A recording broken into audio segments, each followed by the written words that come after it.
जय हिंद दोस्तों, आज के इस वीडियो में अपन वनों से रिलेटेड आगे के फैक्ट्स की बात करने वाले हैं जो कि बहुत ज़्यादा इंपॉर्टेंट हैं और बहुत अच्छे अच्छे क्वेश्चन यहाँ से बनते हैं और बहुत पिछले एग्जाम में इनसे क्वेश्चन पूछे गए हैं तो उनकी भी बात करेंगे। ठीक है, और कल की वीडियो में अपन ने कुछ अन्य फैक्ट्स की बात की थी कि राजस्थान में सर्वप्रथम योजना किसने बनाई, प्रथम वन नीति कब लागू की गई, किसने वन विभाग की स्थापना की, राजस्थान में वन विभाग कब बनाया गया। ठीक है, सबकी बात अपन ने कर ली। वन संरक्षण कानून सर्वप्रथम कौन सी रियासत लेकर आई, अलवर रियासत लेकर आई थी।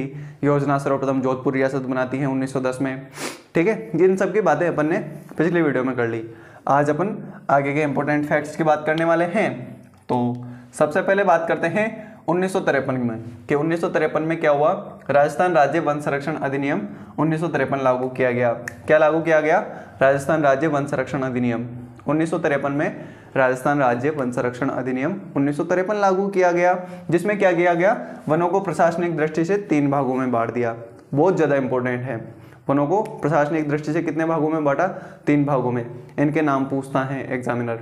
ठीक है, जो भी लेबर असिस्टेंट का एग्जाम हुआ था अपने 2022 में 28-29 जून में, उसमें एक क्वेश्चन था कि निम्नलिखित में से वनों को प्रशासनिक दृष्टि से कौन से भाग में नहीं बांटा गया है। वहाँ पर था आरक्षित, संरक्षित, अवर्गीकृत और वर्गीकृत। 4 ऑप्शन दे रखे थे। 4 ऑप्शन में देखना, पहला था आरक्षित, दूसरा था संरक्षित, तीसरा था अवर्गीकृत और चौथा हो जाएगा वर्गीकृत। तो उसमें हो जाएगा वर्गीकृत। वर्गीकृत वनों को राजस्थान में कोई मान्यता नहीं दी गई है। ठीक है, इनको राजस्थान में मान्यता नहीं दी गई है। तो राजस्थान में वनों को प्रशासनिक दृष्टि से 3 भागों में बांटा गया है। कौन कौन से? आरक्षित, संरक्षित, अवर्गीकृत। आरक्षित, संरक्षित, अवर्गीकृत। आरक्षित, संरक्षित, अवर्गीकृत। इनकी बात करते हैं कि इनमें क्या क्या होता है। आरक्षित में होता है रिजर्व्ड फॉरेस्ट में क्या होता है कि लकड़ी काटना और पशुचारण पर पूर्णतः, यानी कि इनका आरक्षण कर दिया गया है। जैसे अपने नौकरी वगैरह में आरक्षण होता है, सब में आरक्षण होता है, तो उसमें क्या होता है कि ST SC महिलाओं के लिए इतने सीटें फिक्स कर दी गई हैं, सबके लिए इतनी सीटें फिक्स कर दी गई हैं, यानी कि इनमें अब इनका ही अधिकार होगा, यानी कि इनको रिजर्व्ड कर दिया गया है। ठीक है, तो उसी प्रकार वनों को भी क्या कर दिया गया है? आरक्षित कर दिया गया है कि इनको कोई नहीं काटेगा। यहाँ पर कोई भेड़ बकरी पशु कोई भी नहीं चराएगा, कोई गाय भैंस ही नहीं चराएगा अपनी। ठीक है, उनको क्या कहते हैं? आरक्षित वन। दूसरा है संरक्षित वन। संरक्षित वन उनको कहते हैं कि भाई ये इतना बड़ा जंगल है ना, तो इसमें इतने में आप अपनी गाय भैंसे चरा लो और लकड़ी काट सकते हैं आप, लेकिन प्रशासन की अनुमति से। पहले आपको वन विभाग से अनुमति लेनी पड़ेगी। ठीक है, उसके बाद ही यहाँ पर आप पशुचारण और लकड़ी काट सकते हैं। और जो रिजर्व रहेगा इसमें भी, संरक्षित में भी क्या रहेगा? आरक्षित तो रहेगा, लेकिन इसमें आप कुछ जगह पर प्रशासन से अनुमति ले सकते हैं और अपना काम चला सकते हैं। इसके बाद तीसरा है अवर्गीकृत वन। क्या हो जाएगा? अवर्गीकृत वन। अवर्गीकृत वन यानी कि इन पर कोई नियंत्रण नहीं है, अप्रतिबंधित हैं, यानी कि इनमें आप जब चाहे मन चाहे तब गाय भैंसे ला सकते हैं, लकड़ियाँ काट सकते हैं यहाँ से। ठीक है, ये हो जाएगी अवर्गीकृत वन।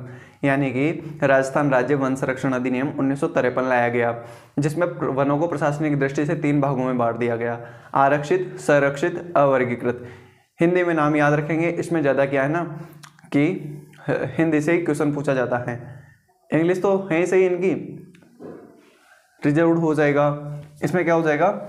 इसको अपन क्या बोल देंगे? ठीक है, आरक्षित, संरक्षित, अवर्गीकृत। इंग्लिश मुझे अभी याद नहीं आ रही है। ठीक है, मैं इनकी देख के नीचे यहाँ पर लिख दूंगा। इंग्लिश थोड़ी सी वीक है मेरी। ठीक है, उनको मैं लिख दूंगा। ठीक है, तो 3 भागों में बांटा है प्रशासनिक दृष्टि से, आरक्षित, संरक्षित, अवर्गीकृत। ठीक है, ये नाम इंपॉर्टेंट है, नाम याद रखना है।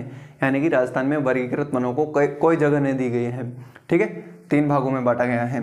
इसके बाद 42वां संशोधन किया गया, जब अपने संविधान में 42वां संविधान संशोधन 1976 में लाया गया और 1977 में ये पारित हो गया था, लागू कर दिया गया था। ठीक है, 1977 में 42वां संविधान संशोधन लागू हो गया था। ठीक है, तो 42वां संविधान संशोधन के द्वारा जो अपन ने वन एवं वन्य जीव देखा था कि जब अपना भारतीय संविधान लागू हुआ था, उस समय ये राज्य सूची का विषय था। कौन सी सूची का विषय था? राज्य सूची का विषय। लेकिन जब 42वां संविधान संशोधन किया गया तो उसमें इसको राज्य सूची से हटाकर समवर्ती सूची में डाल दिया गया। कहाँ से कहाँ डाल दिया गया? राज्य सूची से समवर्ती सूची में। क्यों डाल दिया गया? क्योंकि राज्य सूची के विषय पर राज्य सरकारी कानून बना सकती हैं, लेकिन समवर्ती सूची पर दोनों सरकारें कानून बना सकती हैं। और वन तो इतने जरूरी हैं कि इसमें दोनों सरकारों को मिलजुल कर काम करना चाहिए, ठीक है, तो इसलिए इसको समवर्ती सूची में डाल दिया गया। फिर इसी संविधान संशोधन के द्वारा नीति निर्देशक तत्व सरकार के लिए होते हैं, ठीक है, जो कि भाग 4 में है। कौन से में? भाग 4 में। इसमें अनुच्छेद 48A, इसमें अनुच्छेद 48 है ए, जो कि 42वें संविधान संशोधन के द्वारा जोड़ा गया। इसमें क्या किया गया कि राज्य को निर्देशित किया जाता है कि वह वन एवं वन्य जीवों की रक्षा करे, यानी कि राज्य का दायित्व है, उसका नीति है, उसका कर्तव्य है कि वह क्या करे, वन एवं वन्य जीवों की रक्षा करे, यानी कि उनके लिए कानून बनाए, उनको बचाएं, उनकी रक्षा करें, ठीक है। यह है नीति निर्देशक तत्वों में अनुच्छेद 48A के तहत, ठीक है। और मूल कर्तव्य भाग 5 में है, सभी को पता है।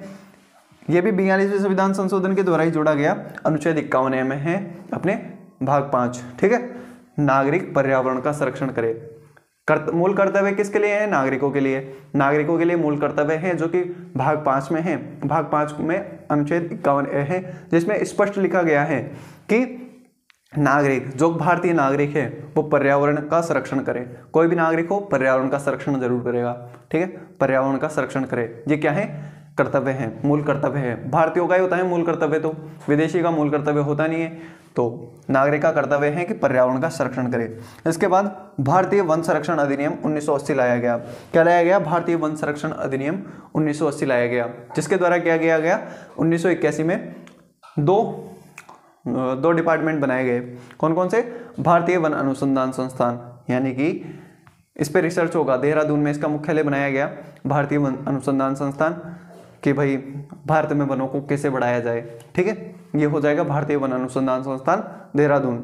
सेकंड है भारतीय वनस्पति अनुसंधान संस्थान, यानी कि भारत में कौन कौन सी वनस्पति हैं, इन पे रिसर्च कौन करेगी? भारतीय वनस्पति अनुसंधान संस्थान। इसका मुख्यालय लखनऊ में, ठीक है।